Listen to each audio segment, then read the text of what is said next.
ஆஸ்திரேலியாவை அலறவிட்ட லிவிங்ஸ்டோன். இரண்டாவது T20 போட்டியில் இங்கிலாந்து அதிரடி வெற்றி.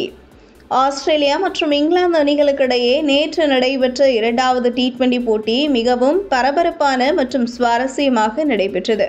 முதலில் இங்கிலாந்து அணி டாஸ் வென்று பவுலிங்கை தேர்வு செய்தது. இதனால் ஆஸ்திரேலிய அணி முதலில் பேட்டிங் செய்ய தொடங்கியது. ஆஸ்திரேலிய அணியின் தொடக்க வீரர்கள் நிதானமாக களமிறங்கினாலும் ஜேக் ஃப்ரேசர் அதிரடியாக விளையாடி அரை சதம் அடித்து அசத்தினார். இறுதியில் அவர் அணிக்கு 54 ரன்கள் சேர்த்தார். மற்ற வீரர்களில் ஜோஸ் இங்கிலீஷ் 42 ரன்களும், டிராவிஸ் ஹெட் 31 ரன்களும், மேத்யூ ஷாட் 28 ரன்களும் எடுத்து அத்துடன் சதத்தை நோக்கி சென்றனர்.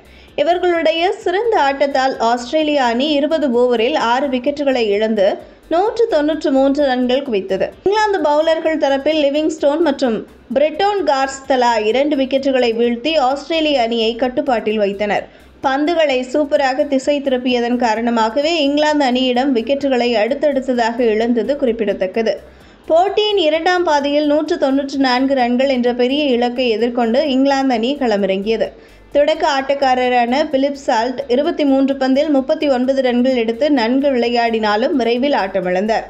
ஆனால் இங்கிலாந்து அணியின் நம்பிக்கை வீரரான லிவிங்ஸ்டோன் மிகுந்த பொறுப்புடன் தனது ஆட்டத்தை வெளிப்படுத்தி அவர் 47 பந்துகளில் 87 ரன்களை குவித்து அதிரடியாக விளையாடினார்.